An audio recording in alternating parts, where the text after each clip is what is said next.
Old powers waken, shadows stir. An age of wonder and terror will soon be upon us.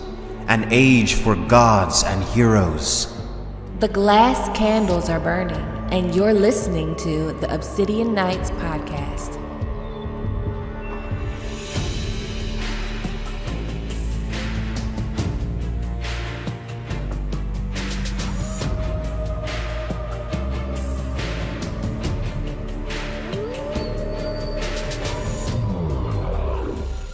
Hello, my sweet summer children. I'm back with the juice to get you through the long night.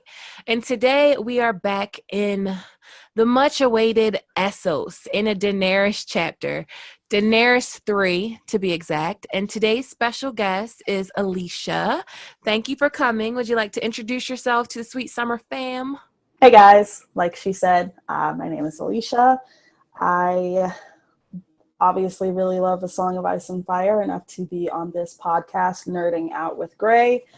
I've read the books 5 times now, but I think I lose a little bit of cred because it's been probably a good 2 years since my last reread. But I do love Daenerys, so here we are. Yes. So I'm super excited to do this chapter with you because I know we have talked privately about Daenerys many times and what she means to both of us as a character. So I feel like this is going to be a very fun chapter reread. Might be a very long drawn out. Okay. This might be a long episode. Get your popcorn. Get your popcorn. So we last left off with Daenerys at her wedding to Khal Drogo, and Dothraki custom is for Drogo to take his bride and present her to the Dosh Khaleen in Vast Dothrak. Is it Vast Dothrak or is it Vaes Dothrak? I don't know. I always try to kind of throw an exotic flair on it and say Vias, but really quickly. So it kind of, instead of Vias, it's like Vias. I don't know. By Dothrak. So they had this long journey from Pentos to Vaes Dothrak. And this chapter opens on the Dothraki Sea. It's basically like fields and fields of grass, oceans of grass. And I want to read this quote because I feel like it's juicy. There are 100 kinds of grass out there, grasses as yellow as lemon and as dark as indigo, blue grasses and orange grasses and grasses like rainbows. Down in the Shadowlands beyond the Shy, they say there are oceans of ghost grass, taller than a man on horseback with stalks as pale as milk glass. It murders all the other grass and glows in the dark with the spirits of the damned. The Dothraki claim that someday ghost grass will cover the entire world and then all life will end. So quickly, before we get too far into the chapter, let's talk about ghost grass. Do you have any ghost grass theories? I wouldn't say theories. I kind of get, I don't know. I kind of get the feeling you're trying to make an ass out of me for No, I'm not. No, I'm not. I would never. So I don't know. Every time I read the beginning of the chapter and it talks about ghost grass, I go back and forth between, ooh, this is a big hint towards something. Mm-hmm. And I don't think anything in George R.R. Martin's world is a throwaway line per se, but I do think it is kind of more enriching to the world building. Mm-hmm. I'm not saying that it isn't kind of setting up something later on down the story. I just think that there's also a good possibility that it's just good world building in the sense that even in our real world, most cultures and civilizations have some form of a flood story. Mm-hmm. And so I think of the ghost grass, and there are a lot of parallels to the others and building on their army of the dead, especially when it talks about the ghost grass choking out all other life. And I don't know, but maybe I'll have this kind of epiphany while we're talking, and then I'll cut you off really rudely while we're talking about something completely unrelated and be like, ghost grass. Oh. Anyway. Well, let me run my idea past you. You tell me what you think. Okay. So when he was describing the grasses like yellow and dark and blue and orange and rainbow. I was like, okay, well, that's like people. Like, there are hundreds of kinds of people in the world. And then I'm like, okay, so is ghost grass like a metaphor for the White Walkers? Like, the White Walkers are described kind of just like ghost grass, like tall and pale, like their eyes glow. The whites are definitely like spirits of the dam. They would definitely end the world. Yeah. And then also, like, the White Walkers are tied to children who are tied to nature, and so nature is tied to grass. So maybe like ghost grass is like a White Walker metaphor. Like, prophecy is never what you think, but I like the idea. Like, you know how we have so many different like legends of like the last hero and the 13th Lord Commander and ghost grass and the lady with the monkey tail, like all these different stories. I would really like if they all meant the same thing, like they were all pieces to some kind of puzzle. Right. And I think that's I'm of the same mind as you. You know, that's definitely my leaning. It's like I said, like, even in our real world, most ancient civilizations and cultures have a flood story, have an idea of how they think the world is going to end. And it would make sense to me that in Planetos, as most of us in the fandom are fond of calling it, it would make sense to me if all of them have some sort of apocalyptic myth, in a sense. I also notice a lot, and it didn't really occur to me until, not that we want to reference the show in any way, but we all know that eventually Dany and Jon are going to come together. And it's cool to see how George throws in itty bitty little ways to parallel their journeys. Yeah. And I think that's kind of I think it's a nod to the others, like you said. And I think it's a nod of what's to come for Dany, and just very subliminally tying in Dany and Jon together little by little as the books and chapters go by. What a tangled web he weaves. So I also wanted to talk about how people romanticize the relationship between Khal Drogo and Daenerys. Like, I'm even guilty of it sometimes. But like, if Daenerys 2 didn't make you see that Daenerys is like this victim of circumstances, and that like the Daenerys and Khal Drogo story isn't really a love story, then Daenerys 3, I feel like it should do that. Like, I'm not saying that like Drogo is a terrible person or fuck Drogo or anything like that. I'm not saying that Daenerys doesn't come to have love for him. I'm saying like she has no choice. Like, their relationship started with like a ton of trauma, and she doesn't have a choice other than to learn to love him. Right. And I feel like this chapter shows that a lot. Right. I mean, at one point, it literally says, like, she thought, like, just from riding the saddles. I mean, there were a lot more to it. Just from riding around in the Dothraki Sea, and it talked about the pain she felt from chafed thighs and her blisters. It said she thought she was going to die. And something I've noticed about George, he uses different language depending on who he's writing for. Dany's not really a traumatic person. Yeah. You know, she's a pretty tough girl. I would imagine that a young girl who has been in exile her entire life and been on the run wouldn't be so pampered that riding around and getting blisters is all that big of a deal, unless it was indeed a very big deal. Right. So, like, it's a huge deal.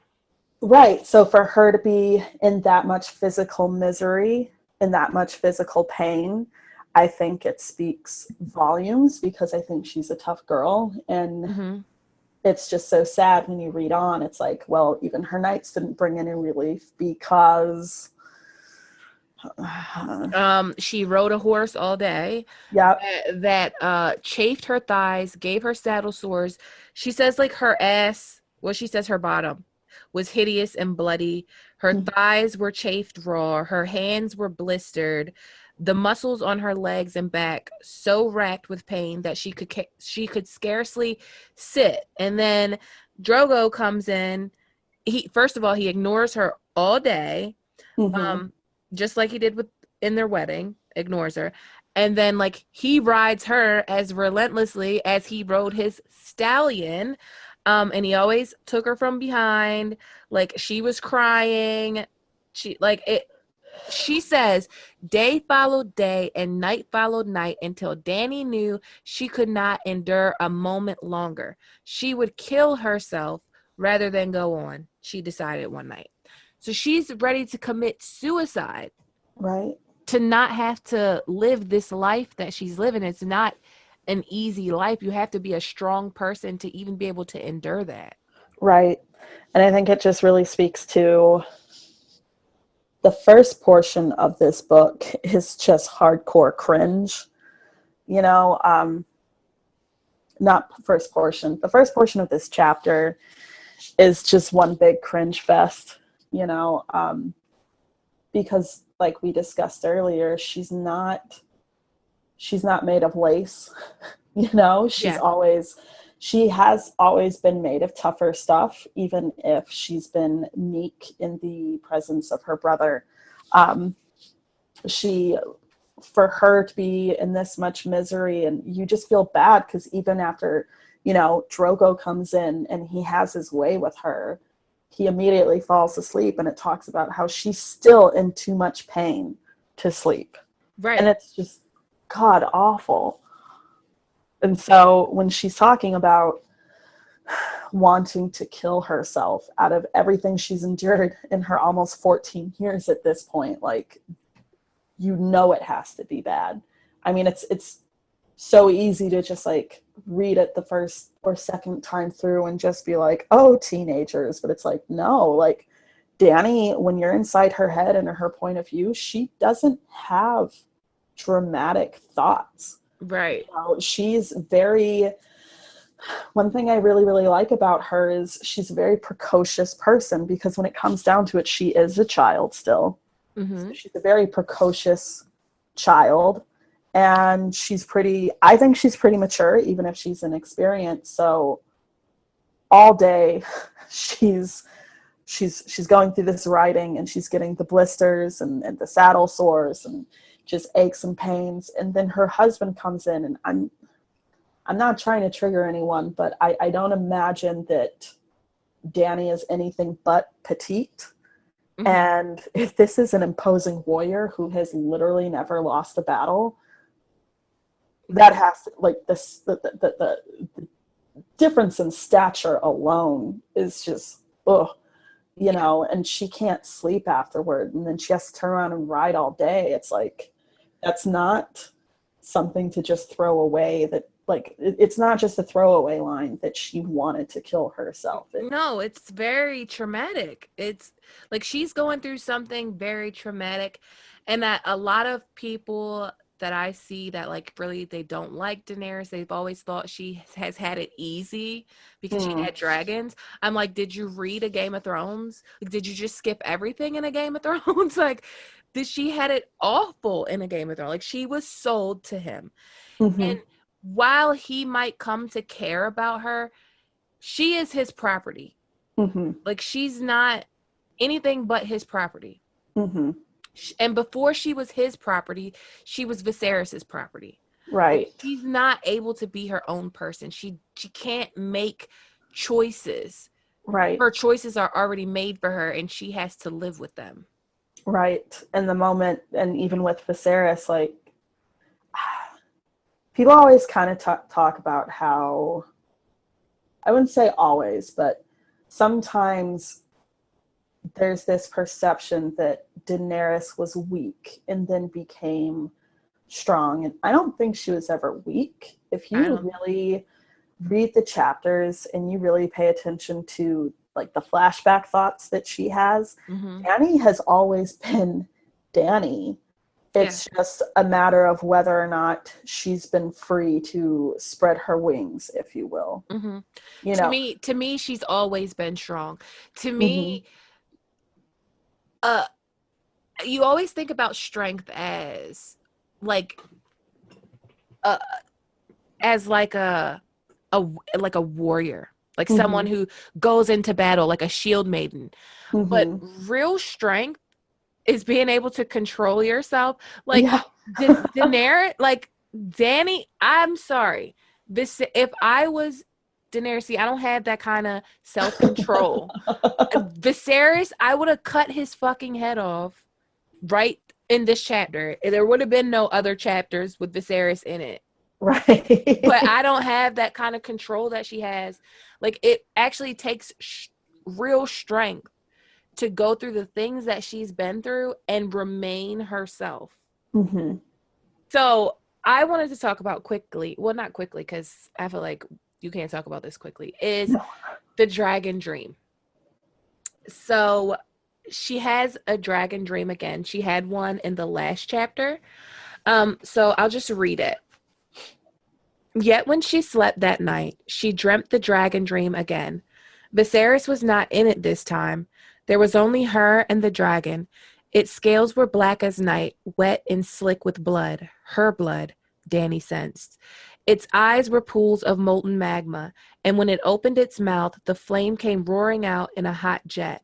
She could hear it singing to her. She opened her arms to the fire, embraced it, let it swallow her whole, let it cleanse her and temper her and scour her clean. She could feel her flesh sear and blacken and slough away, could feel her blood boil and turn to steam.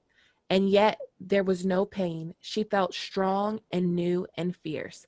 And the next day, strangely, she did not seem to hurt quite so much. So the dragon dream, it's a lot. So it's definitely, the black dragon to me is definitely Drogon. Mm-hmm. I also think it's foreshadowing that she will birth dragons. Right. But one of the main points about this dragon dream is that Daenerys draws strength from it. Correct. And a lot of the Mad Queen theories and things like that, there's talk of Daenerys fully embracing her Targaryen fire and blood heritage. And most of the talk points to this dream as like Daenerys realizing that the fire, the dragon, it's all good for her. Like at first it was a scary thing. Like at first when Viserys was in the dream, it was scary. But now she realizes it as something good for her and she draws strength from it. So do you feel like it's foreshadowing that in the future, going forward, that she's going to embrace being blood of the dragon a little more? So that everybody listening knows, Gray and I are on the same page about Daenerys in the sense that is our girl. Like, she is, yes, queen. Like, she's definitely one of my favorite characters, but our paths and opinion do diverge a little bit. I'm not full-blown, oh, she's gonna go mad queen sort of thing. I do think there's gonna be a lot more flirtation with the dark side than you might think that there will be for her. I just don't think that this particular dream is about all that. Mm-hmm. I think she might flirt with the dark side. I do think that, but I just don't think like she's gonna like have this perfect battle and then burn King's Landing to the ground for no reason. I think she's going to lose her temper and accidentally wreck more shit than she means to. Right. And this particular dream, I have things to say about it right now, but I have other things to say about it that I'd rather wait until later on, like toward the end of the chapter, because I do have something to say about it in that aspect. I think this dream is foreshadowing, but not necessarily that she's going, trying not to quote Tropical Thunder, but like, you went Targaryen, you never go full Targaryen. Right. But I mean, I think that there's a lot of, I want to say, there's not really a phoenix in A Song of Ice and Fire, but the concept is the same, you know, to burn something down for something better to be born. I think that what triggered this dream was subconscious like fight or flight survivalism. Mm-hmm. And I think it's like, we talked about this. Dany has always been Dany. Dany has always had this inside of her, and it's coming to life because she did get to a very serious point where she says, you know what, I'm going to kill myself. Mm-hmm. And when, I don't want to trigger anybody, but I am going to talk about suicide for about a minute. When people are at the point of suicide where they're either heavily contemplating it or they're actually attempting it, oftentimes this fight or flight sort of survival instinct might kick in for a lot of people last minute. Mm-hmm. And I think for Daenerys, when she's at that point where she finally decides that she just absolutely cannot go on any longer, something inside of her triggered survival. And for her, that was coming into her own as the dragon. And you see it slowly but steadily in this chapter alone. I mean, and it starts small with her waking up in the morning and not thinking that the idea of writing all day is that bad. Mm-hmm. You know? Yeah. Well, I know that, like, just jumping forward a little bit, Illyrio says to Tyrion, like in a Dance with Dragons, like the shelter, or the meek child that sheltered at my manse died on the Dothraki Sea and was reborn a real Targaryen. Mm-hmm. So when I think about this dream, I like what you're saying with like the fight or flight being triggered, but I also like it in a more magical sense, where whoever the powers that be are in Westeros that are trying to get Daenerys to Westeros, or in Planetos that are trying to get Daenerys to Westeros, I want to feel like they knew she needed this dream, or she was like gonna die. They knew she needed it, because it's funny, she got these dreams like at weird times. So she got it right before her wedding, and then she got it, and they both seemed prophetic, like Viserys actually being gone. Mm-hmm. And then it sound like she's describing Drogon. So Yeah. I want to think that it's prophetic, and that like these people that are pulling all the strings, these magical people, like they are trying to keep her alive for whatever they want her to do. Right. Well, I mean, either way, we can agree that We can agree she took strength from it. That dream changed her. Right. The dream definitely changed her, because, you know, the Daenerys that we knew before, like she's cowering in front of Viserys. Viserys is like pinching her nipples and just being a fucked up individual towards her. Mm-hmm. But in this chapter, like, she is coming into being a Khaleesi. Like, she's realizing who she is. She's realizing the power that she has herself. And she kind of puts Viserys in check.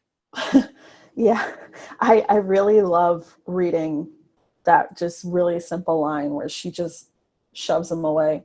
And she's never done anything like that. And it's, you think about it, it is such a natural instinct when anybody is making physical contact with us in a way that we do not like or appreciate.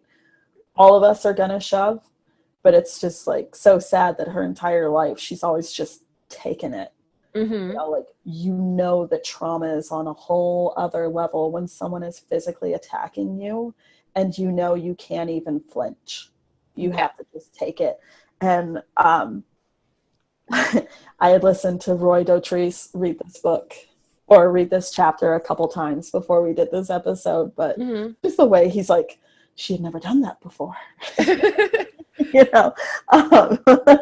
So, I mean, it's this, I read that line, and every time I just end up kind of cheering for her in my head, because it's like, you can imagine what's going through her at that moment. Just it's got to be a mix of like, yes, I am queen, or Khaleesi, and also, oh shit, oh Yeah. shit, you know. But I mean, she's probably terrified about how he's going to react to this. But fortunately for her, She has protection. yes. So they weren't her blood riders at that time, correct? No, yeah, not at the time. Correct. Because it was because one of the guys ends up being her blood riders, Mm-hmm. I believe. Yeah. So I mean, the thing about Dany and Viserys, which I don't know if you don't want to talk about Daenerys and the people that she loves. No, we can. Okay. Later on, spoiler alert for anyone who's not past Game of Thrones for whatever reason, well past after Viserys dies, there are parts of her that do miss him. Mm-hmm. And I do think she mourns in her own way. And I know that a lot of people will read that and think that's just so stupid, but it's more complicated than all that, because she even says she misses the person that he was. Mm-hmm. You know, she has enough recollection and memory of him to remember when the mother's crown was sold. Remember that exact moment when he just hardened.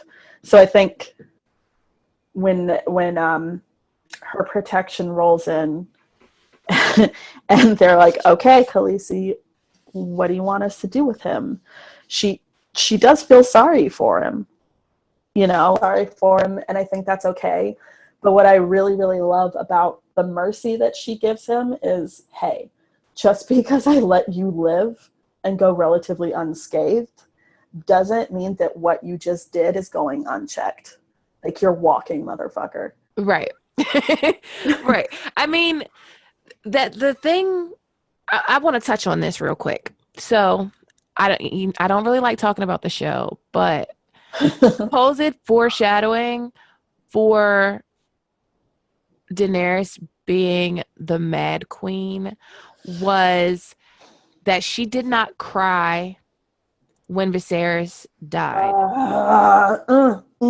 Can I? Yes, Bro, you can.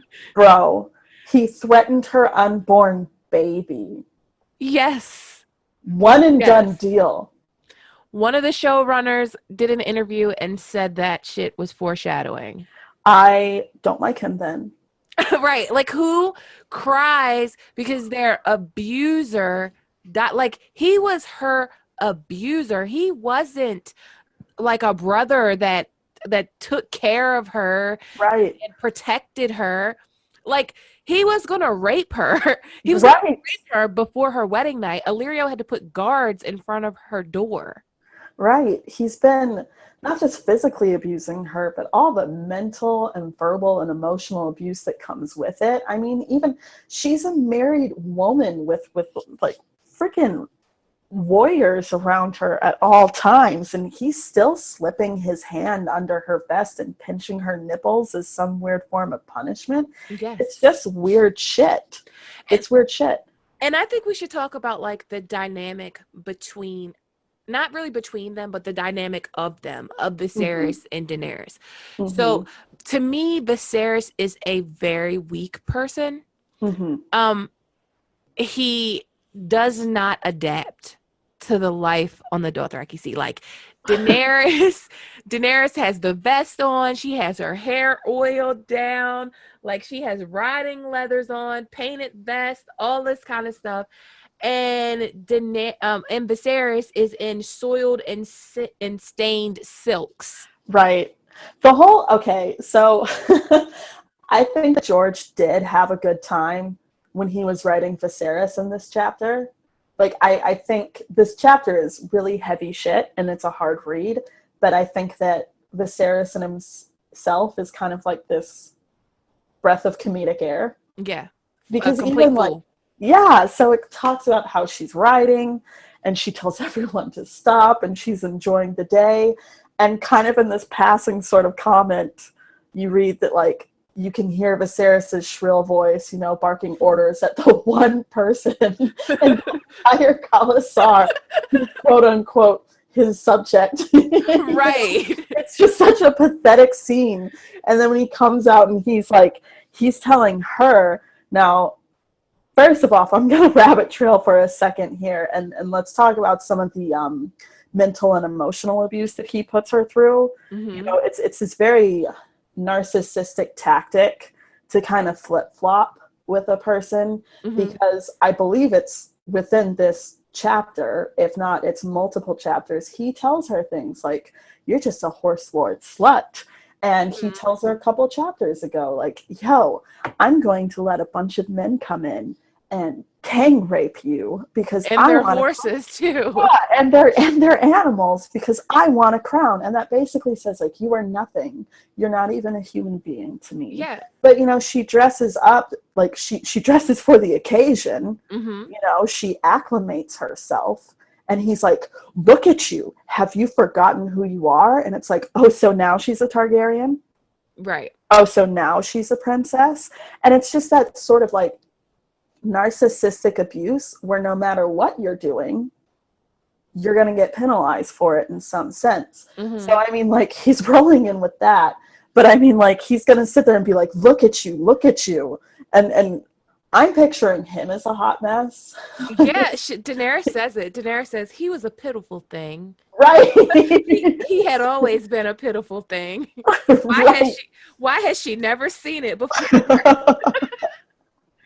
And it's just everything he does, with the exception of, you know, when he's pinching her and calling her a slut, he's just supposed to look like a damn fool. And I think you're supposed to kind of chuckle at it, you know, because she's getting stronger. And so the way you view the chapter with her is supposed to get, like, the heavier subjects are supposed to get lighter with her. Like, it's so, like, you read this chapter and immediately you're wondering, why was Viserys ever imposing to her at any point? Because she's coming into her own. Like, that, like I said, that shove was just like, yes. Yes, queen. Yes, queen. Yes, Khaleesi. So basically, Daenerys makes him walk. She's like, take his horse and let my brother walk behind us back to the Khalasar. Let everyone see him as he is. And he's like, no, hit her, Mormont, hurt her. Your king commands it, kill these Dothraki dogs and teach her. And I'm just like, you want Jorah Mormont to kill all of the Dothraki? Like, he's crazy. Right. He's just super entitled, and I'm not sure entitled is a good word for it, and I'm not saying, like, oh, this is the part where I feel sorry for him. I'm just saying whatever the word is for it, it's not coming to the top of my mind. He definitely thinks more highly of himself than where his actual position sits. And I think parts of that might be his own version of a survival tactic. It's just the wrong survival tactic. But it's just funny because he's just so, his entitlement robs from all fucking sense. Like, he's always been a fool. Go ahead. It's illusions of grandeur. Oh yeah, and he's definitely his father's son in that sense. Because if you remember, Aerys was like, I'm gonna build a oasis city in the desert, right? And a wall around. What was it? Another wall. He was gonna build another wall. Oh yeah. He was gonna make it white marble or something. Yeah, water. Bring a water fountain, something to Dorne to do with water. See, now we look like damn fools, like we never even read the. Okay. We swear we read them. But no, it's just funny because, like, Viserys has never had sense. Like, even when he's calm and collected, he just doesn't, like, I don't recall at any point in Dany's memories or her point of view chapters, Viserys never has any sort of combat training or sword training. Like, I don't think he's martial in any way, but it always talks about how he borrowed this sword and he's constantly putting his hand on the, he just doesn't use sense. So especially like, and that's when he's calm and collected, he's talking about, yeah, this sword. But no, he's just seething. And like you said, he honestly thinks that Jorah is going to take on an entire fucking Khalasar because his sister pushed him. Yeah. You know, it's just and like, to take it like a step further, when we talk about like Targaryen madness and all of that stuff, all the time that I've seen it, like, it's been like, it's always been there. mm-hmm. Like with Viserys, you know, he's crazy. Sir Barristan said that he was his father's son, like, Mm-hmm. like when he was a kid. With Maegor the Cruel, you have like from childbirth. Like he killed a stable boy like at 4 or 5, or maimed him or something like that. And then like, I think that was the horse as well. Yeah, he killed the horse and then did maim the stable boy, I think. Mm-hmm. And then you have like Aerion Brightflame, like he was always cruel. Mm-hmm. And then what's the other one? Baelor the Blessed. Yeah. Like, Baelor, always crazy. Like, so, and the Mad King too, like the Mad King got worse, like he progressively got worse, but he was always fucked up too, in my opinion. Correct. Oh yeah. And it's so weird, like George is he's an artist, the way that he marries fantasy and real world, like sort of the sort of realism. Mm-hmm. You know, like he somehow makes your fantasy as realistic as possible, because the Targaryens clearly have this otherworldliness to them. Mm-hmm. You know, it's just kind of a whisper of it. And I know people kind of heavily debate back and forth about whether or not you have to be a Valyrian to ride a dragon. Mm-hmm. Red light on that. Nettles Mm-hmm. is probably of Valyrian descent. I don't want to hear anyone say that Nettles is proof that you don't have to be Target. Green light. No, she can't. You don't know her ancestry, so you can't say she's proof. Right. Like I hate it when people say it's proof. Like, I'm sorry. I had to stop everything during this episode and just talk about how much the whole Nettles thing bugs me. I'm not saying she was definitely of Valyrian descent. I'm just saying there's no proof either way. Anyway, but the odds are that she is mm-hmm. of Valyrian descent. Right. Now, George has gone out of his way though to make that shit questionable, obscure. Like with the fire magic and fire witch stuff and the burned men in the veil. Like, here's what really bugs me, and I think it's because I'm mixed and I'm more sensitive to this and I pick up on it a lot quicker than other people.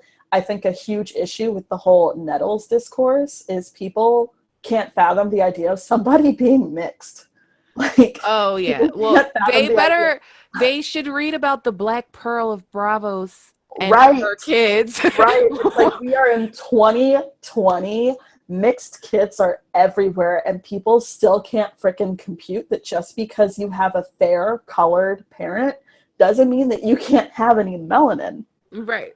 You know, it just blows my mind. But anyway, rabbit trail aside, I just had to get that out, because sometimes, like, it's not even when I read tweets. It's just so, like, I become a hot mess. Like, I will be laying in bed, falling asleep, and I will think about Nettles, and I can feel my nostrils flaring. Because people are like, she's proof. And I'm like, oh, she's probably a mixed queen.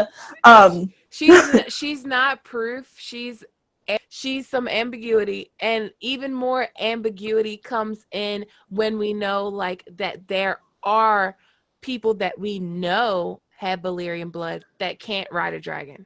Right. So, like, for me, it's a mix of things and has nothing to do with her being mixed. Right. So the Targaryens have this, like, kind of whisper of otherworldliness to them. Like, clearly there's something magical about them, and it's so faint. And I'm just going to repeat what everybody else has said about why George R.R. Martin's usage of fantasy works, because he's so sparing with it. But at the same time, he's really realistic when the Targaryens, when it comes down to the fact that they are inbred. They're fucking inbred. And I think that's where you get a lot of unfortunate birth defects and stillborns and kids that, you know, babies that just don't make it. And mental issues. I think that is the quote-unquote madness of the Targaryens. I think that's both nurture and nature. You know, like, when you have so many crazies in the family, even if it's something really harmless, like, which one was it that would dance around the Red Keep naked and dress up his pet monkey and his dead son? Oh, I forget. and I think it was like... Was it Ares 1? I think it was race. See, this is what happens when you don't read the source material for a couple of years. First of all, I can't keep up with all of the Targaryens and their names. So I know exactly who you're talking about. Right, like, I think of the Targaryens in phases, kind of like the Marvel Cinematic Universe, as far as like when they were in power. And I just think of this dude as like phase 3. You know what? It doesn't help that all of their names, they're either that, like, they have the same names. Like, how many Aegons are there? How many Aemons are there? Like, Rhaenyra. Like, it's so much to keep up with. And then there's like 2 different Rhaenys. But the thing is, I used to be able to keep up with this, but this is back when I was like reading all things Song of Ice and Fire at least once a week. But I think the show exhausted me. I mean, so after Fire and Blood came out, like, more Targaryens were added into the mix. Fire and Blood hasn't been out that long. It's like, where'd you come from? Just out of the woodwork. But no, I remember this, like, I get these mental images in my head, this like absolute headcanon. So I can't for the life of me remember his name. I just think of him like doing the helicopter dick around the, you know, with this dressed up monkey in tow. They might be 2 different people. I already know someone's going to weigh in. They'll let us know in the comments. Yes. Please tell me which Targaryen was helicopter dick. Okay. That's the dancing I imagine. But I mean, they're crazy. They're fucking crazy, and it's just so normal for them that they're crazy. So I think there's a certain element of it that's might be a bit hereditary, and in a fantasy series, like, there's room for that. You don't have to debate, is astrology real in a fantasy series? And another part of that is, you know, just what's around you, your environment. Like, if you are so used to having so many freaking crazies in your family, you know, when we desensitize ourselves to an environment, unfortunately, there's not a whole lot that's holding us back from becoming a product of that environment. Yeah. And the thing about Viserys is, you know, it talked about how his mother tried to shield him the best she could from Ares' craziness, but it never talked about whether or not she succeeded in that. I heavily doubt she succeeded in that. Yeah, she couldn't even shield herself from his craze. Like, she was his victim as well. Right. So Viserys, I mean, I remember certain things in detail from when I was 7 years old. You know, so he grew up around Ares. So maybe there are parts of that that's hereditary, that he turned out so much like Ares. And maybe other parts of that is, not only did he have exposure to, in a nurture way, take on elements of Ares' personality, but it definitely became exacerbated through trauma throughout the years. Yeah, you know, I mean, go ahead. And not to be like devil's advocate here, but Viserys had a lot of trauma. He blames Daenerys for the death of their mother, which totally isn't her fault, but he does blame her for the death of his mother. He lost his mother, he lost his father, like he's been on the run, and he's been responsible for his sister, and he has been abusive. He did take care of her. He did. He kept her alive. He did. But he didn't keep her alive because he gave a fuck about her. Right. He kept her alive because she was his ticket. She was his ticket to an army. I think another part of that's definitely not praising him for being a good big brother. I think another part of that too is she's a semblance of home to him. So and they were supposed to marry. Like Viserys and Daenerys were supposed to marry. God, that would have been awful. We had talked about before we started recording how there's always room for two truths when you're reading Song of Ice and Fire. You know, the truth is Viserys, you know, the first truth, Viserys is a horrible person and he's off his goddamn rocker. Yeah. And he's got that Targaryen madness, and keeping Daenerys alive had an element of extreme selfishness to it. And you can also leave room for the truth that Viserys is a very traumatized soul that did not just wake up the way that was when he didn't just wake up the way that he is one morning magically. Like everything that happened to him led him down that road to craziness. That sentence did not make sense. But everything that happened to him has contributed to make him the insufferable person that he is. So, I mean, even in the real world, when you go about your dealings with people, you can make room for the fact that people don't just wake up horrible people one morning. But that doesn't mean that you have to make room in your heart for those people in the sense of letting them in to abuse you. You know, and I think Dany does such a good job of this when she's like, God, he's such a pitiful thing. Yeah. Anyway, you're walking. Yeah, and she realizes that he would be a horrible king. Oh yeah. She knows it. She's like, he would not be a very good king, would he? And Jorah said there have been worse, but not many. Yeah, I love that. So yeah, he would, and he kind of gets like, this is kind of where Daenerys's wheels kind of start turning as far as home. So when we first meet Daenerys and throughout her chapters, she dreams of this house with the red door. And when she asks Jorah, you know, what he prays for, he says home.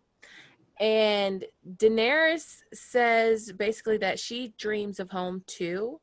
But the way she says, I pray for home too, she told him, believing it. So is she saying that she's not praying for home? I think it's just, she doesn't think she'll ever get there.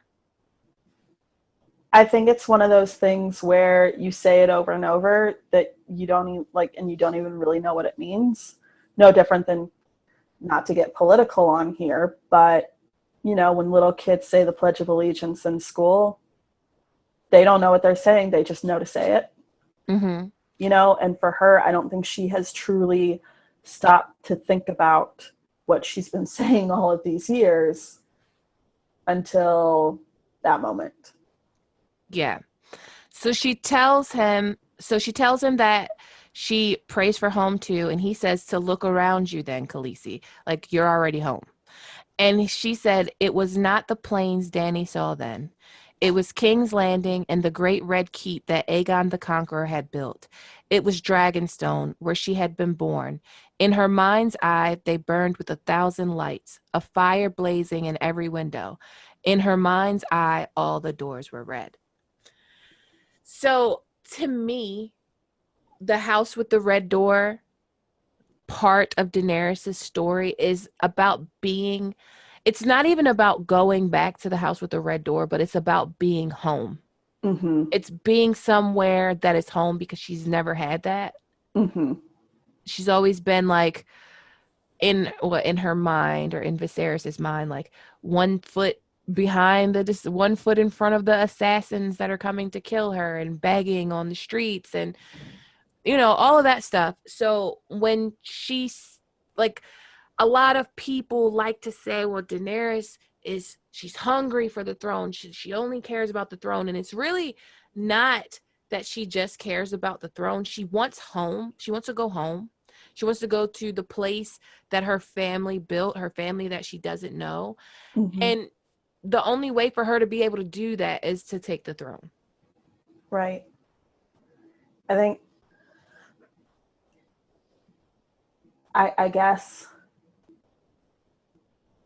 I never quite thought of it exactly the way that you said, but now that you say it, it makes a lot more sense to me, especially, the house with the red door, as far as my recollection serves me, it's the only time she's ever felt carefree and safe and happy and safe.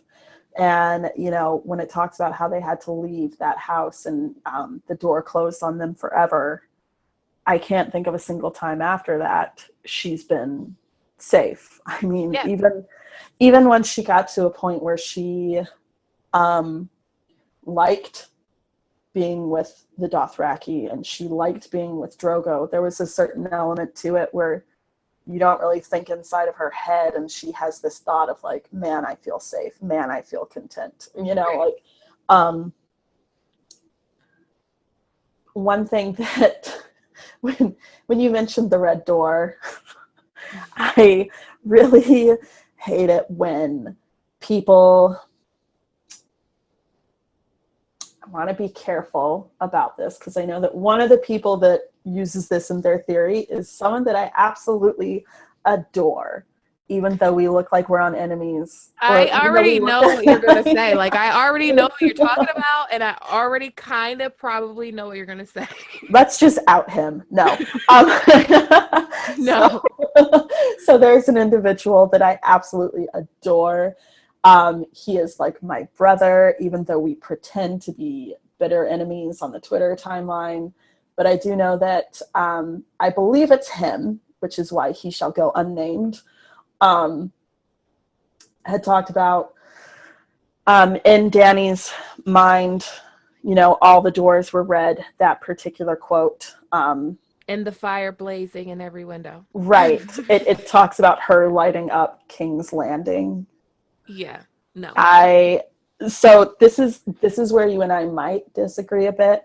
I do think she wrecks King's Landing, but I don't think it's for under the same circumstances that other people think that it is. I don't think she just loses her temper like in the show and she's like, you know what, I'm going to burn it all down. I think it's accidental. I think that she gets really, really pissed off about something and it makes her sloppy. And in getting sloppy, she accidentally nukes the place that she's been fighting for all the time. Well, no, I kind of agree with that. Like, I agree with the part, like, I actually think she's going to pull a Harrenhal on the Red Keep and possibly accidentally light up the wildfire.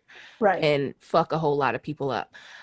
I just don't agree with the way that it was done in season. Like, I don't think she will just like execute this perfect battle plan, sit on top of the building, bells ring, and then she just fuck a whole bunch of people up.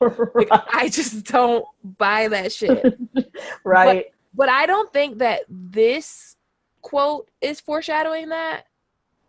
Like, because, right. and I say that because, like, when this is pretty early, when George was still following that outline.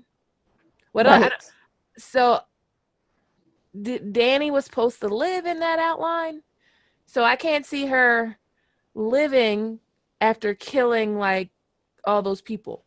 So here's my, I know you joked you were going to try to draw a crazy theory out of me, but I'm going to do it. I don't quite know the mechanics of it. The nice thing about it is it's not my responsibility to come up with the exact mechanics of how this will happen, but I do believe there's a good chance in my mind, that Dany won't survive the series.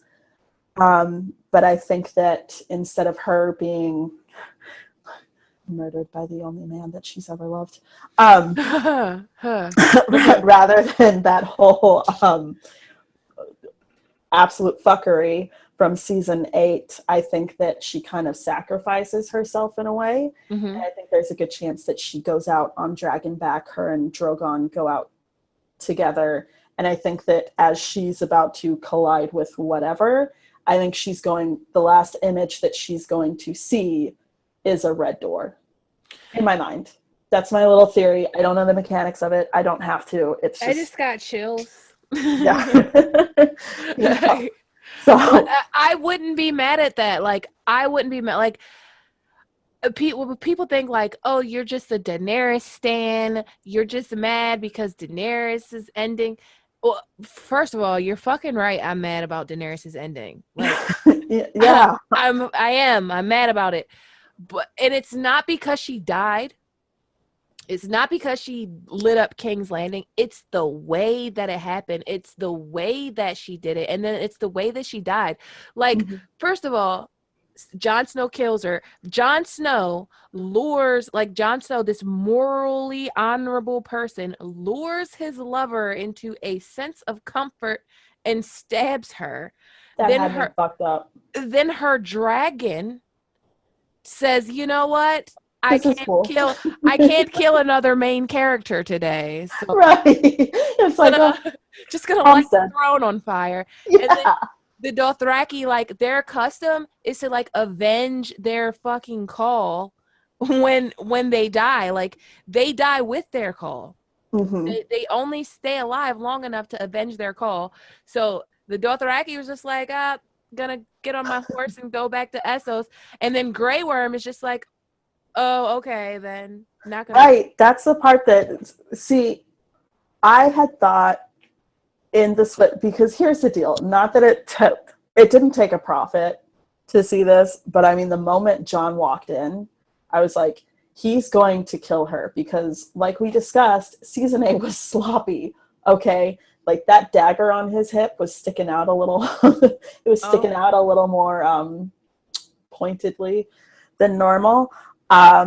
It was like an erection of daggers sticking out of his lip. It's like they were trying to hint at you from the get, but then when he was kissing her, I'm like, okay, he's going to do it. And I figured he's going to die as well. And I think he knows this. So when Drogon came in, I was like, yep, that's the end of it. But instead, Drogon was like, oh, shit. This is cool. Right. You know, like, I'm just going to flame this throne, and then I'm gonna take her with me and hide the fucking body for you. I just did an evil villain laugh. Like, seriously, like, that's why I'm mad. So like, if Daenerys dies and it's executed good and it fits who she is, right? And it's not like some, if I kill this woman, the world will be saved type of shit. Mm-hmm. I totally 100% get it. I think that, you know, for me, if there is any sort of foreshadow for her fucking shit up for a period of time, it would be her chapter when she's lost in the Dothraki Sea and Dance. Because she's going through it. And if the way I read it, I think she's having a miscarriage. Which will tie into a bit what I have to say about her dragon dream toward the end of the chapter when we discuss that. It does, because doesn't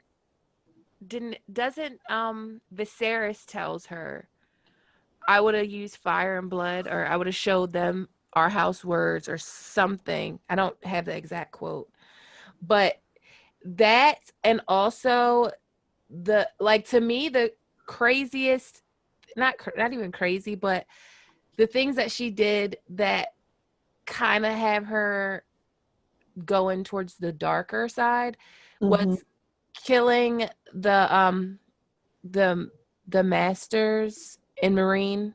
Like, was it 53? 160.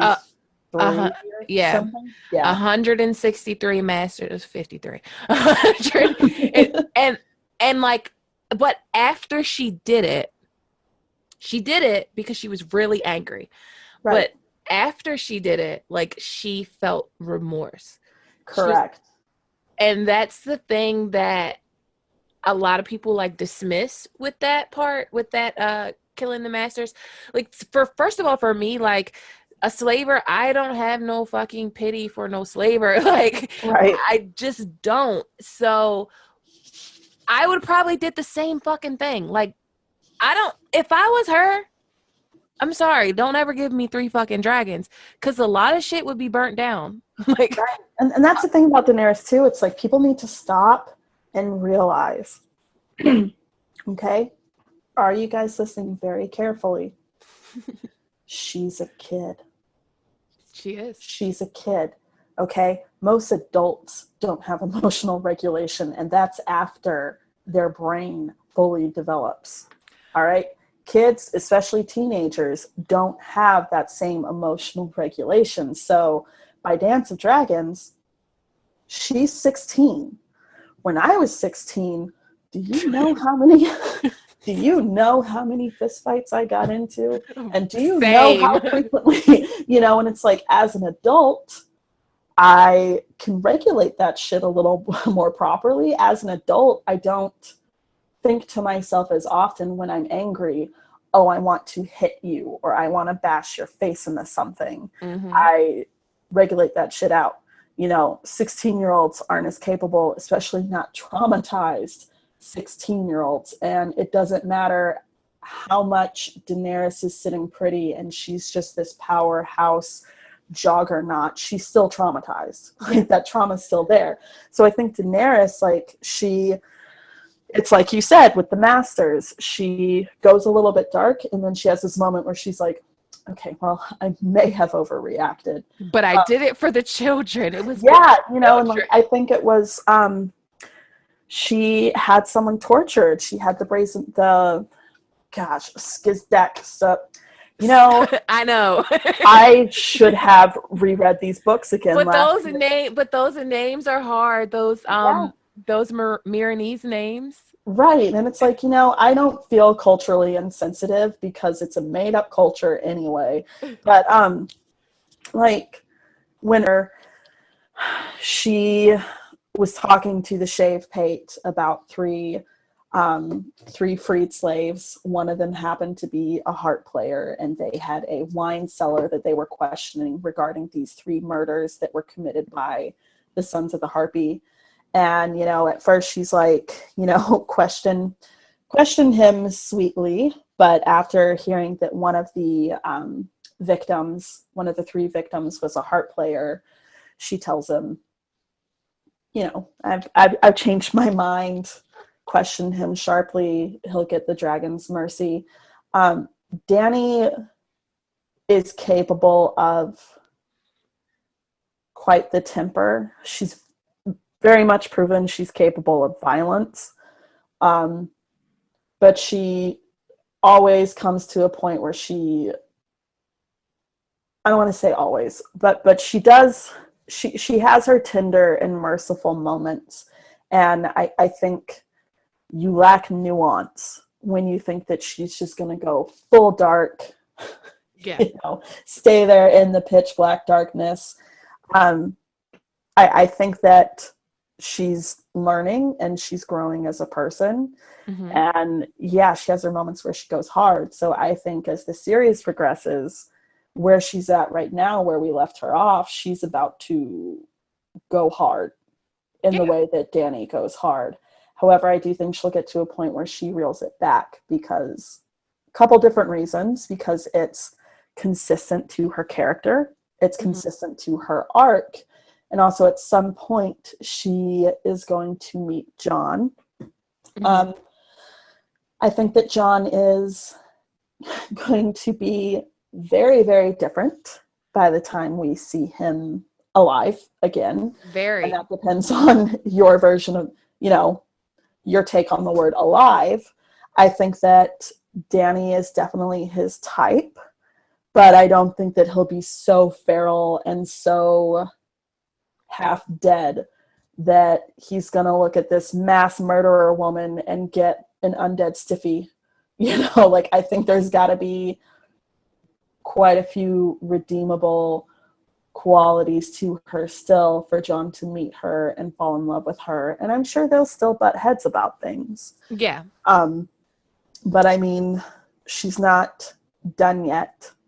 And even if Dany goes dark, I just think that by the time her arc ends, she's going to do something very selfless and very sacrificial, because I think it's so stupid to take the same route that the show did and build up a Song of Ice and Fire, only for in the end, the ice and the fire to do these really stupid, out of character, heinous things. Yeah. For like really stupid. Yeah, for like no reason that ties into the rest of the story. Well, I honestly think that, now this is me doing the mathematics of Game of Thrones season 8 in my head, but I honestly think, like, when I look back on Game of Thrones as a whole, that, like, the books are A Song of Ice and Fire, and the show was a Game of Thrones. So the show's main focus was the actual throne and who sits on it. And I feel like they filled in a lot of other blanks theirself. And I say that you really had to do some mental gymnastics to sleep at night about this, didn't you? Yeah.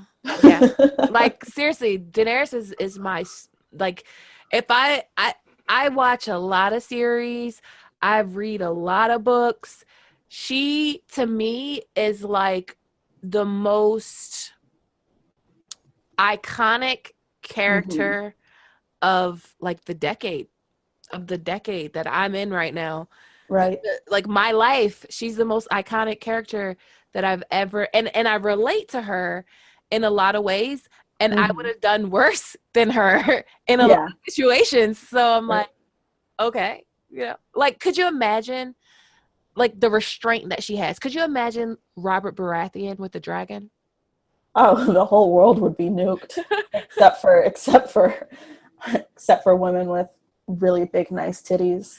Except for Bessie. Except for Bessie and her tits. That's all that would be left in the world is Robert Baratheon, his dragon, and girls with tits. What's his name said? Ian McShane. Just tits and dragons. That's it. Yeah, all that's left. That's Robert Baratheon's world. But I mean, even though it was sloppy and it was rushed, and clearly the writers just decided to, like, take an absolute shit on her character, like calling her her satanic majesty. I don't know what the fuck. Okay, anyway, but even then, because I love Daenerys so much, and I don't think you should have to love Daenerys to see this, you can still see why she got to where she was. I think it's just so stupid that they wrote in all that extra that she would get to that point. When she so the night that they aired the episode The Bells, where she destroyed King's Landing, I was having one of the absolute worst nights of my entire life, and I do not say that lightly.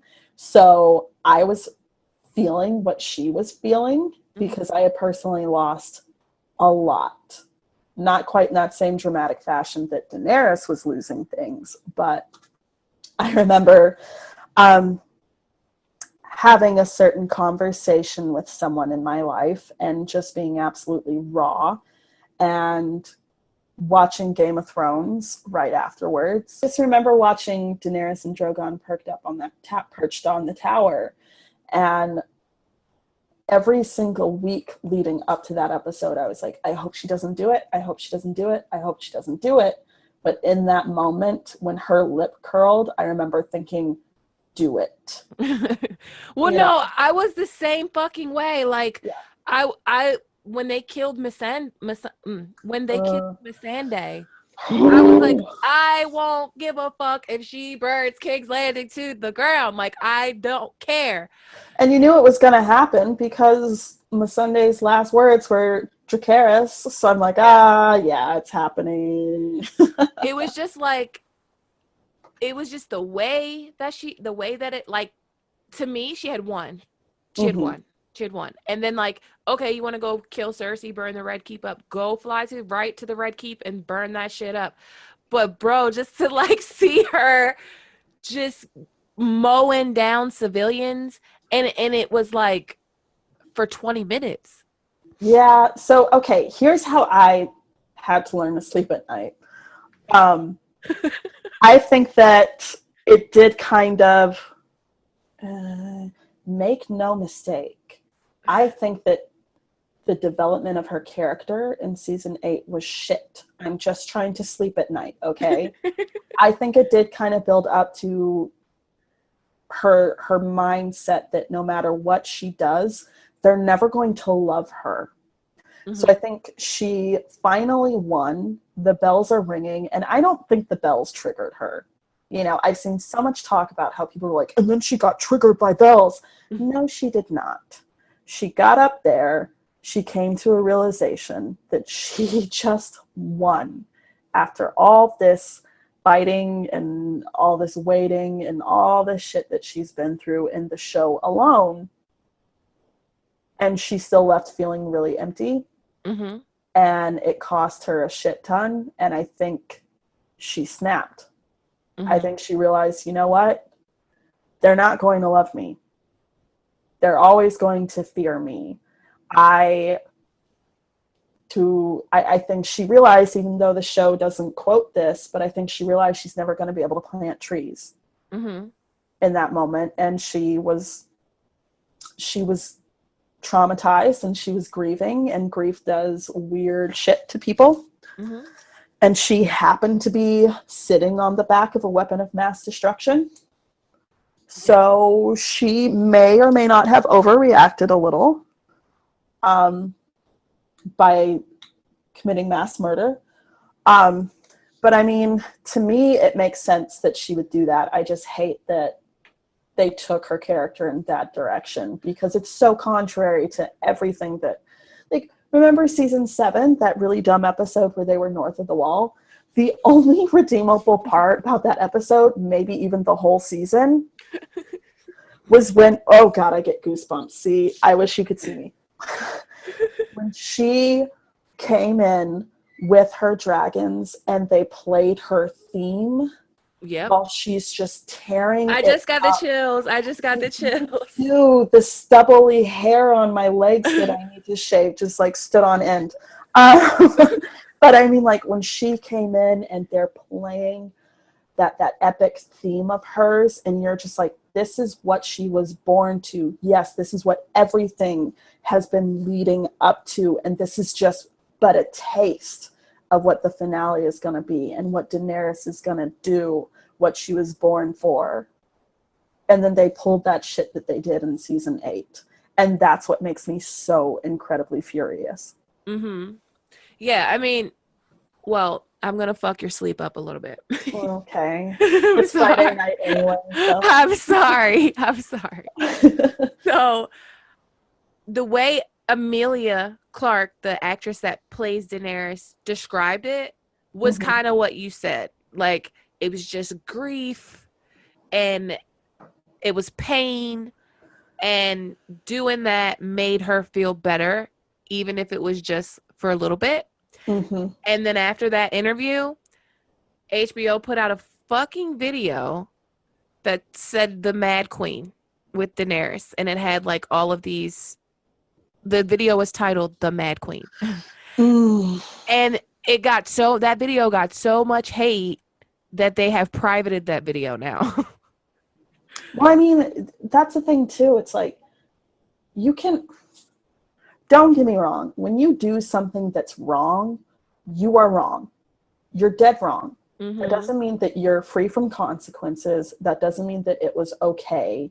However, there's a difference between Daenerys being mad, like they're literally like angry, like being angry, and then being crazy. Right, because they mean mad by insane, and Mad Queen is clearly a play off of the Mad King. No, Ares was fucking crazy for years. Almost pretty much the bulk of his life. We'll just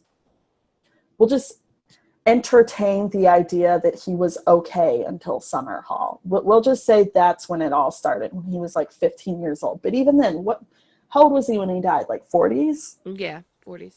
The majority of his life, he was fucking insane. And that was before he snapped. You know, he was cruel. He was vindictive.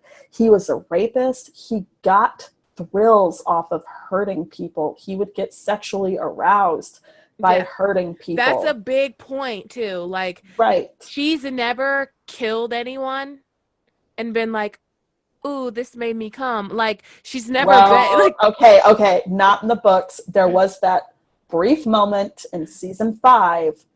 She burned some of her prisoners that were suspected of being Harpy sons. She got a look on her face, and you know I love my girl Daenerys, but I get the feeling that her nipples stiffened a little in that moment. Yeah, but that's like... a little bit. But that's the only time. That's D&D fan fiction. That's season 5. Did you bring up season 5? It was one time. Now I can't sleep tonight. So she, you know, but I mean, like, that's not who she is as a person.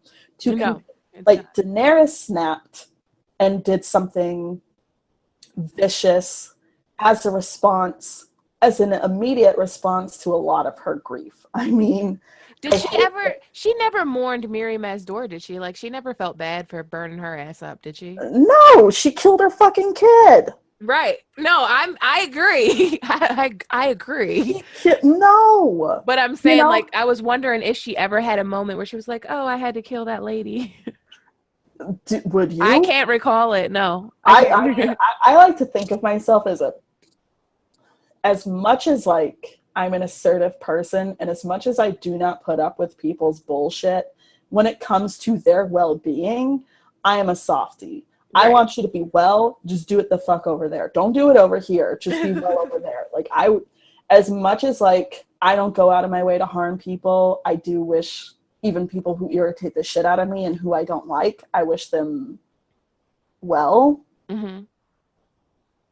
I'm sorry, but if somebody killed my unborn child inside of me because they were mad at something that my husband did, I'm not going to lie to you. I don't know that I wouldn't deeply enjoy burning them alive. I would enjoy it.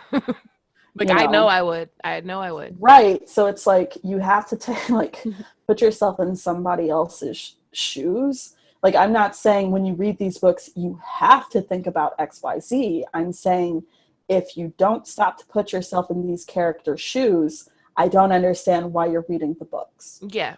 And to be fair, like, Daenerys has mourned everyone. Like, she mourned Khal Drogo. She mourned Viserys. Like, she feels remorse after she does things. Even the slavers, she felt remorse afterwards. And that's a big part of her. Yes, she has a very fiery dragon side of her, but she's also very merciful. And that tends to get overshadowed just because she has dragons. But when you're talking about Daenerys, to me, you're talking about like a cosmic figure, you know what I mean? Like, when A Song of Ice and Fire is over 100 years from now, Daenerys will be talked about like a god. Right. It's so funny because even in my personal life off of Twitter, I don't really know anyone that reads the books. Like, my dad reads up on theories because he doesn't actually read the books, but he's super familiar with everything. My dad watches your YouTube videos. Like, he likes to watch. Shout out to Zaddy. Hi, Dad. Please ignore vulgar statements I might have made previously in this. Sorry, Dad. But no, other than my dad, and I really love to discuss Song of Ice and Fire with him, I don't know anybody that reads the books. They all watch the show, and like, and you're not putting all that nuance into it. you know, because it's yeah. not really like it's someone else's job to do that for you. Yeah. You know, You're not actually in the characters' minds. right? And I don't understand how you're going to. I'm not gatekeeping who reads the books. I'm simply saying, like, I don't get it. I don't know, because like if you care enough to read these books and take to Twitter and argue with a bunch of strangers about it, and in some cases stan, you'd think that you would put a few calories and a little bit of effort into trying to empathize and put yourself in these characters' shoes. Yeah, definitely. And it blows my mind how many people can't seem to do that for Daenerys. Mm-hmm. And I hate to pull the typical, if you hate so-and-so, you hate women. I think that if you dislike Daenerys for certain reasons, then you probably hate women. Okay. I have said this 1,000 fucking times. If you like Stannis and you dislike Daenerys, I don't get it. I don't understand it. They're so much alike, but Daenerys has even better qualities.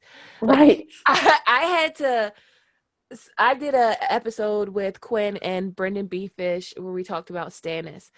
And I'm not gonna lie. Sorry, I need a moment. Brendan B-Fish, he could convince you to like buy water when you own an ocean or some shit, because he really did make me go back and look at Stannis.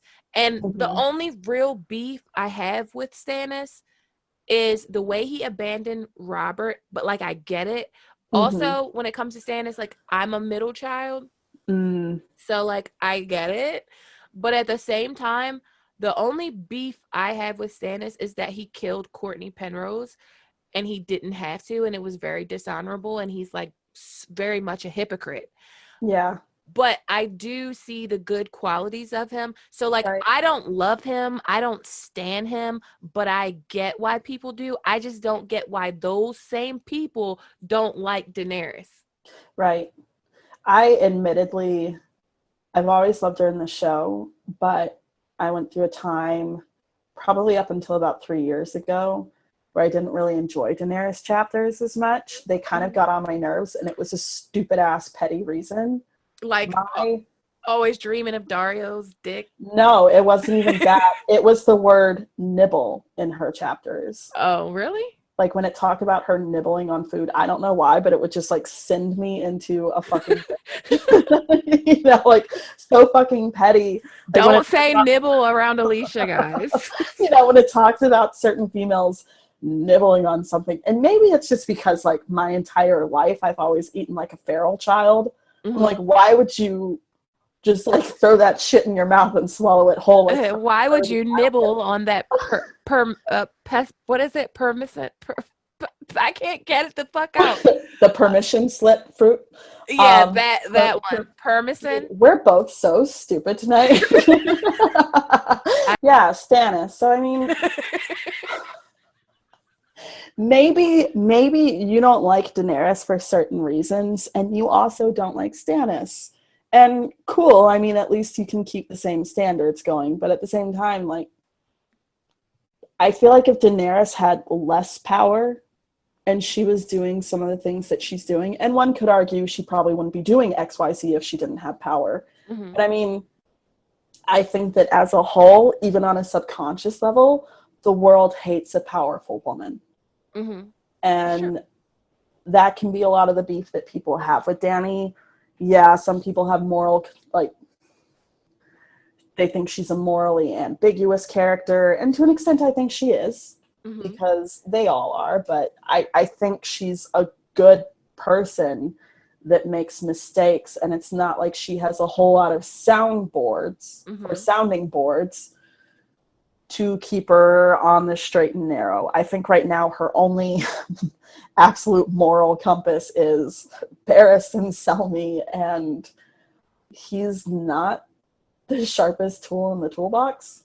Yeah. Well, for me with Daenerys, I didn't always like her as much as I do. Like, I've always liked her, but she wasn't my favorite, like, book character. I always gravitated towards Arya and Jaime just because they were so damaged. And I don't know, I'm fucked up. I always gravitate towards the bastards and the broken shit. So like Tyrion. But I like 2 years ago, no, longer than that, probably 3 years ago, I read only Daenerys chapters straight through. Only Daenerys POVs, and I was just could see her coming into being a woman, and I could see like the things that she was drawing strength from, and just how strong she was before she had dragons. And just for me, she got me through a lot of hard times. I know she's not a real fucking person, but still, like, George has humanized her and all of these characters so well that you can relate to them in certain situations, even if it's like bare minimum relation, like you can still relate to them. So I've always thought that her character was like a little cliche.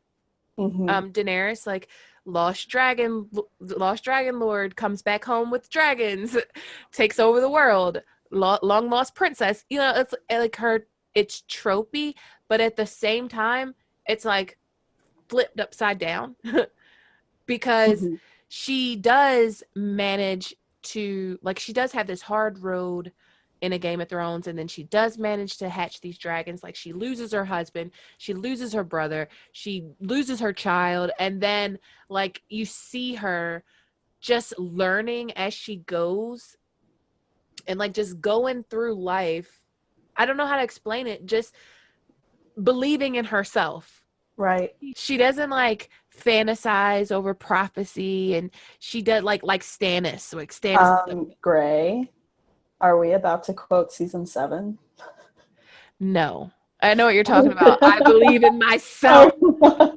No, like, to riff off of what you were saying and kind of calling back to what we were ranting about over and over, I think because she's so powerful, people forget that she is damaged. Very. It's easy for us to root for Arya and remember that she's damaged because Arya's kind of sometimes literally rolling around in the mud, you know, like really, really roughing it, where Daenerys, like I said, she's kind of a powerhouse. Yeah, she's putting on her best fucking face and going out and handling the day. And right. And she's a strong woman, and just because she's like, it's like people forget that she is traumatized and she is damaged because she's powerful and she doesn't sit around all day and just weep. And I'm not bashing on any of the female characters who have spent quite a few of their chapters weeping, because I enjoy those chapters as well. But that's just not who Daenerys is. Daenerys doesn't give herself that option. And I want to just say, if I look back, I'm lost.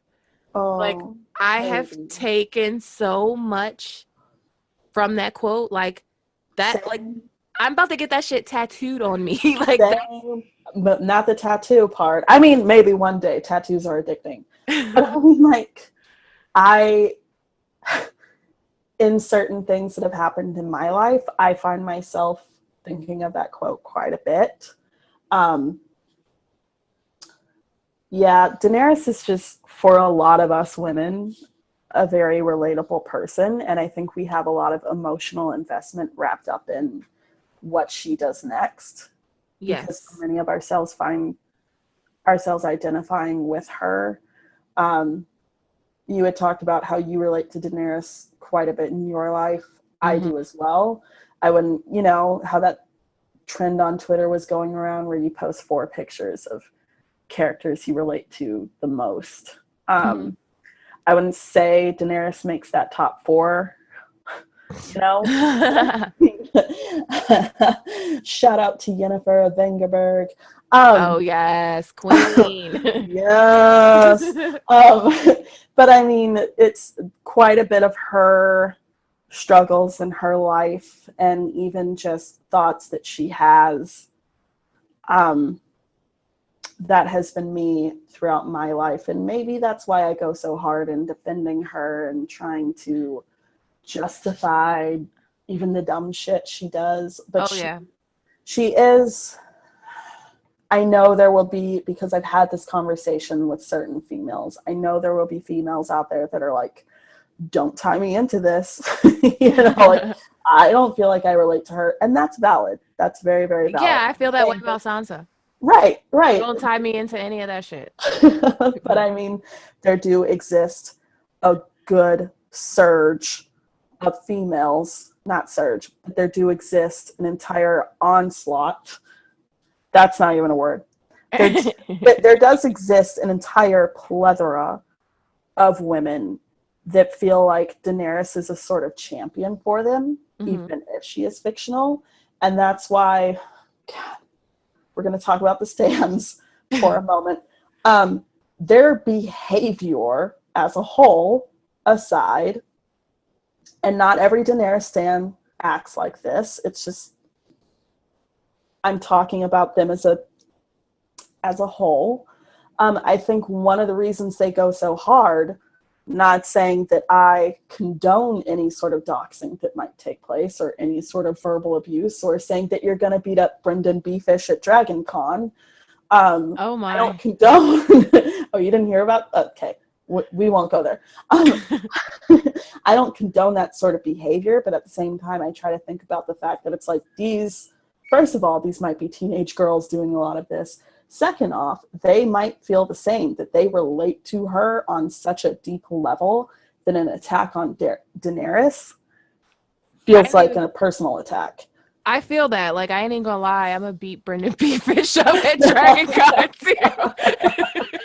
No, I don't agree. Like, I feel like it's okay, like, not to agree with people, and like they're still cool. Like, I don't have no problem with Jeff. Right. Like, we don't agree on Danny. I don't have no problem with him. But it was mainly it was because of the way that it happened.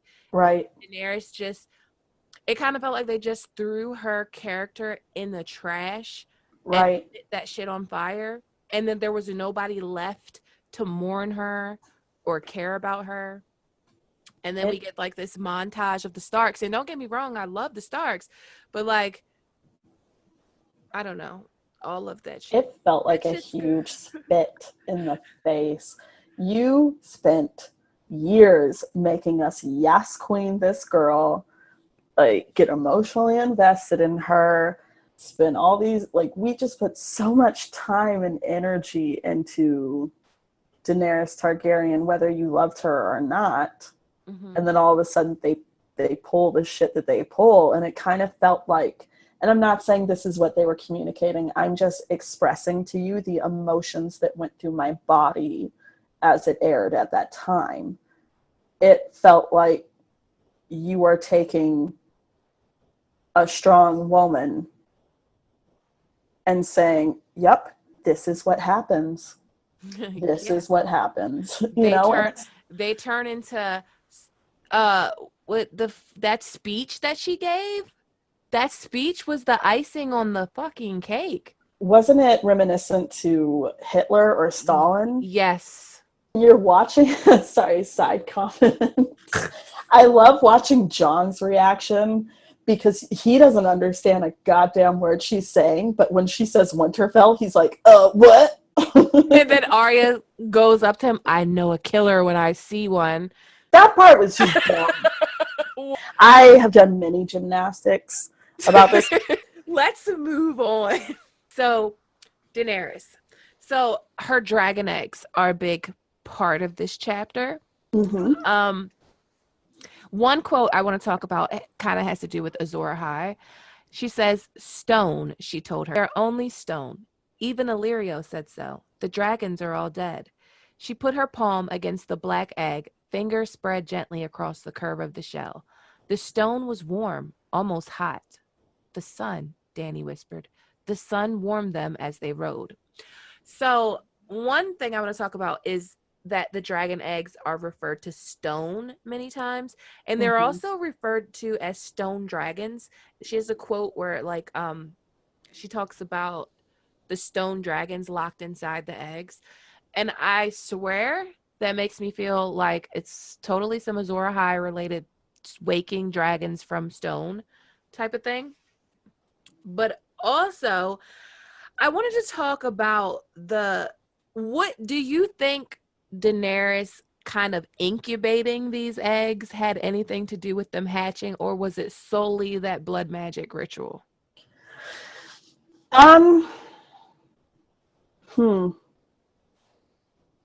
There might be a couple different possibilities.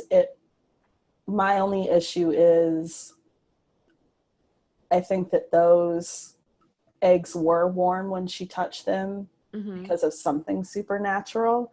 So obviously they were reacting to her from the get. So I think there might be a little bit of truth in both of those ideas.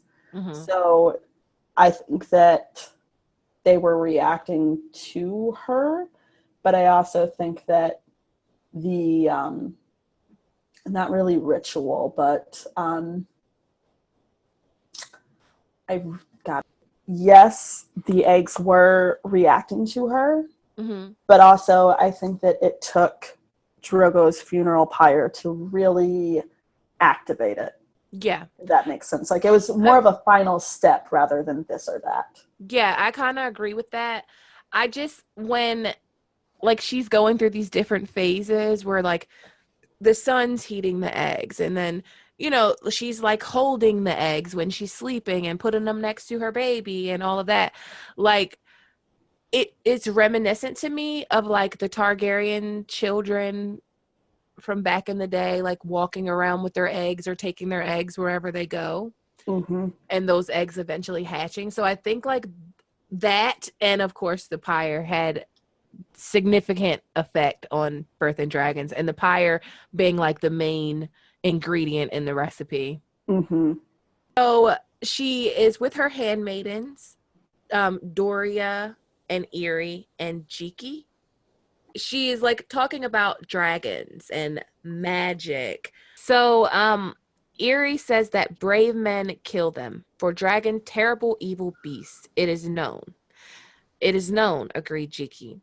A trader from Karth once told me that dragons came from the moon, blonde Doria said as she warmed a towel over the fire.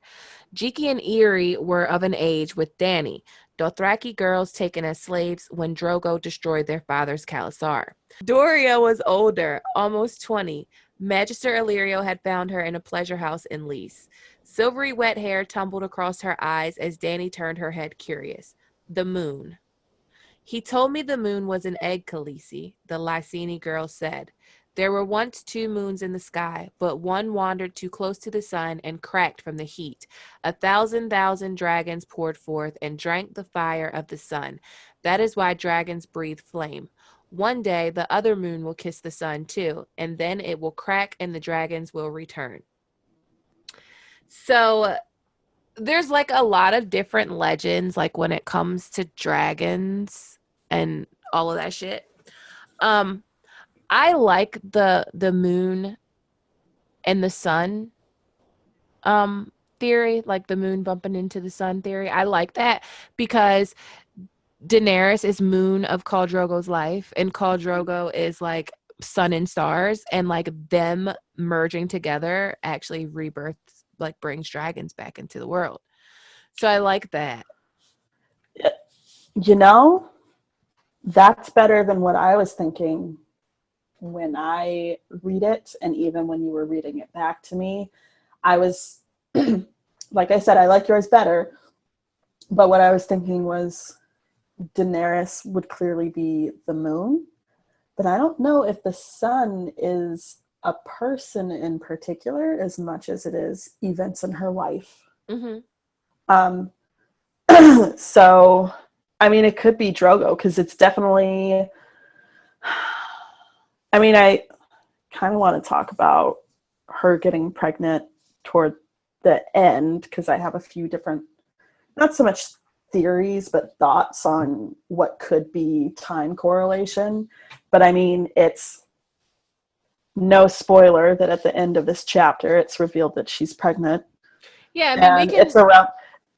Go ahead. We can jump right to that, because there's really nothing really to discuss about that legend, because it's the only one legend talked about in here, and there's so many more legends that conflicted that if we sat here and debated the merits of that legend, we'd be another hour on the podcast. Right. It's just one of those things where it's like, oh, this could be a cool correlation.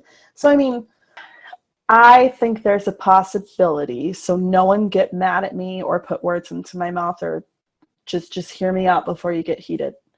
I think there's a possibility that Dany was pregnant at the time she had that dragon dream in this chapter.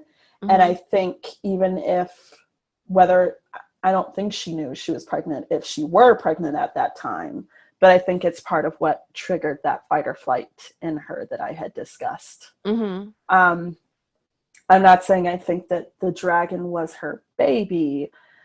I'm saying that I think around this time it would make sense if she would have gotten pregnant when she had that dream and when the eggs are reacting to her. And that's not me saying it could have only happened if she got pregnant. So, I mean, if she's the moon and Khal Drogo were the sun, I mean, he collided with her in a manner of speaking, and and outpoured 3 dragons. right. And the thing is too, like, baby Rhaego is tied up in that whole birthing of the dragons as well, and it's heartbreaking and it's extremely unfortunate. And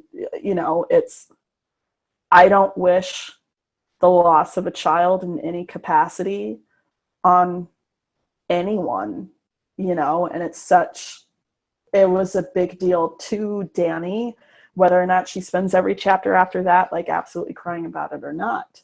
Rhaego definitely played his part in the birthing of the dragons. So I think, the whole sun and moon thing, I think it's just a fun little tale. I don't know if George is necessarily going to do anything super important with it. Yeah. But I mean, it can kind of be like what you make of it. Yeah, and it could have also been one of those nods, like, I'm going to call her Moon, and I'm going to call him Sun, and I'm going to give you this tale here. Right. And then, boom, she's pregnant. Right. How does the saying go? Boom, pregnant. But I mean, I don't know. I like the idea that it's inadvertently Drogo, in a sense. Like he definitely had to die for her to bring dragons forth in a chain of events, if you will. But yes. I mean, because I believe, because she had already smothered him. Like, he was already dead. There was really no life to exchange. It was Miri Maz's duel. Yeah. It was her life that brought forth the dragons. We see it later, I think, in the House of the Undying, like dragons busting from her eyebrow. That's right. Gross. House of the Undying it's a very delightful book, and I think it like really shows, or it's a very delightful chapter, and I think it really shows off George's horror writing chops. Oh, for sure. Because I remember reading it, I think the first time I wrote it, I was working a night shift in a group home by myself at night. And I read that chapter, and it creeped me the fuck out. You know which one did it for me? Which one? The one where Khal Drogo dies. Oh, because of the singing and the singing and the shadows dancing in the tent. Like, it's just... No, thank you. Yeah. Don't read that one by yourself. Right. My favorite parts this is like, I'm about to talk about my favorite part of this chapter. And so Daenerys has already made Viserys her bitch. Then she makes Khal Drogo her bitch. She takes him outside at night in front of the whole Khalasar and she rides him like a horse, relentlessly rides him. Do you think he cried? He screamed her name. It says, the moment of his pleasure, Khal Drogo called out her name. So, like, she's taking her power however she can get it. Mm-hmm. And, yeah, so that's when we find out that she's pregnant. Yep. And it's only her 14th birthday. See, it was like, you come, like, you know how sometimes, like, even though you know she's a kid, you have these moments where you forget that she's a kid. Mm-hmm. So you're reading it and you're like, yes, girl, you go. You ride that dick. You make him your bitch. That's right. Right. Like, and then it's like, oh, she's pregnant. Oh, right. She's 14. Right. And so you're like, okay, she's getting it. She's getting it. Yep. She showed him. She's taking back power. Oh, she's pregnant. Congratulations. It was her 14th name. Nope. George knows how to take you on an emotional roller coaster. Like, oh yeah, that's right. Yeah, so it's like, I don't know if he meant it this way, but it is kind of like a slap back down to reality. Like, okay, there are still conditions that she's living in that are absolutely not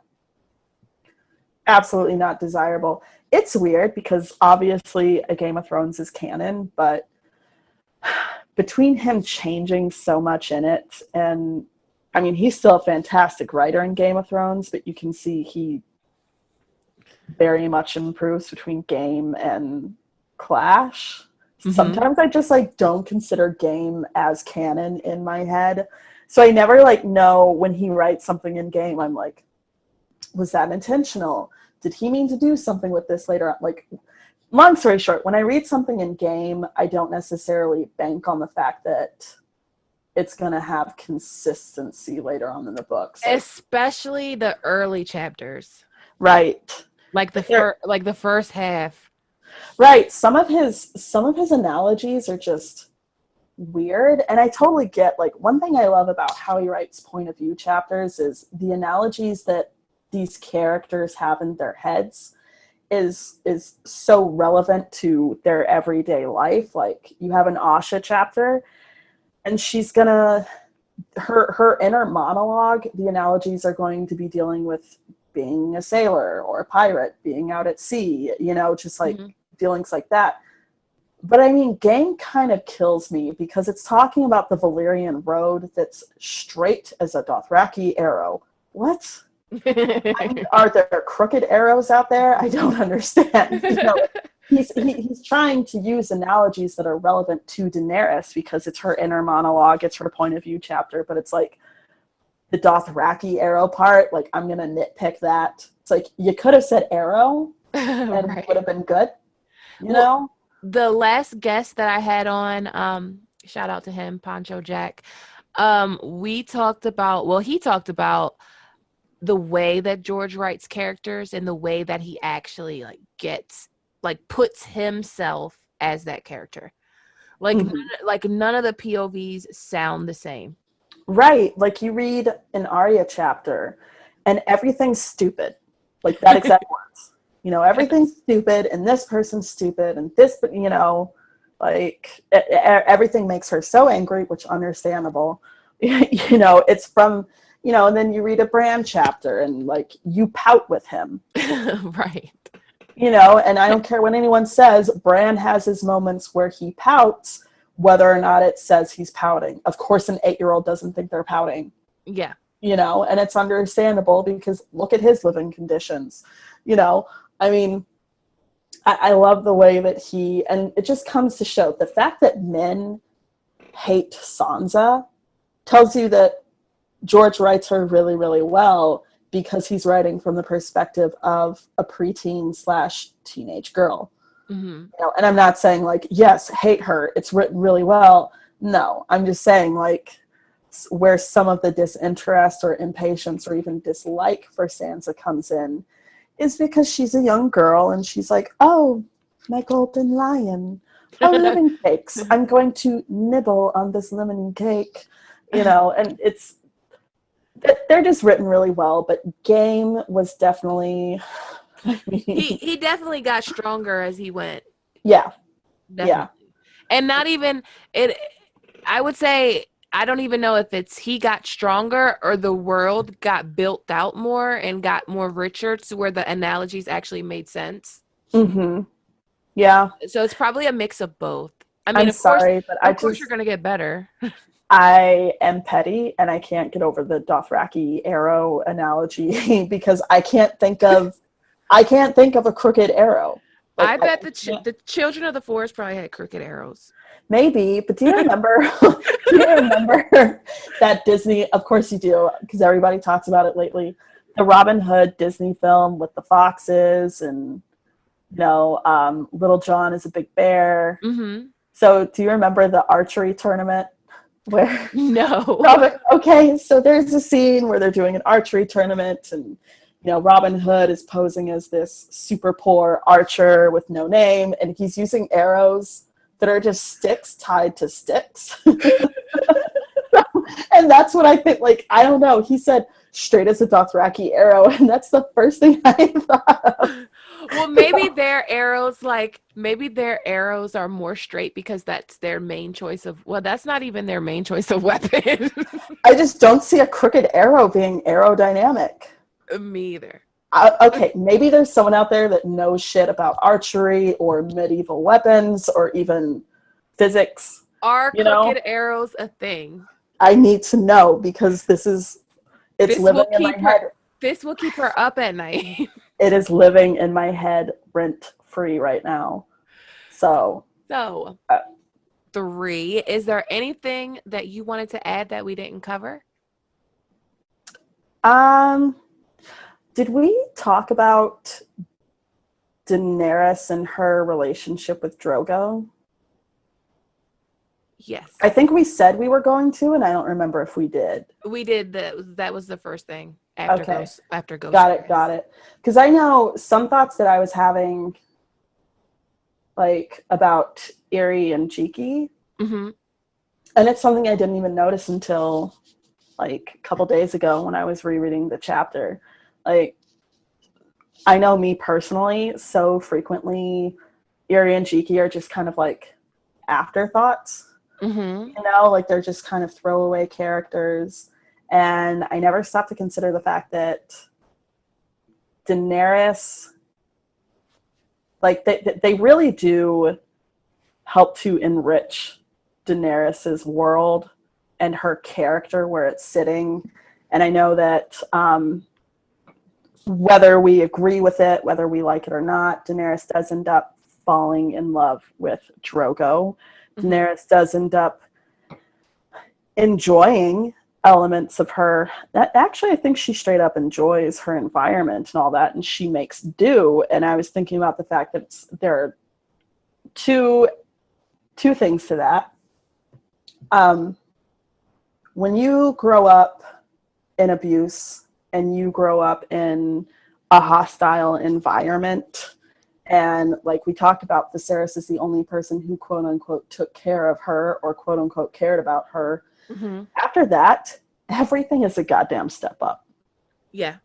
And you're not going to know any better. Like, like if you grew up in a home where both of your parents are beating the shit out of you and you, let's just say you age out in foster care and you don't really know nurture and love, and you end up with, an abusive boyfriend, you don't always know that he's abusive because most people will attest to the fact that in an abusive relationship, there are still good times. Mm-hmm. And you get tied up in that.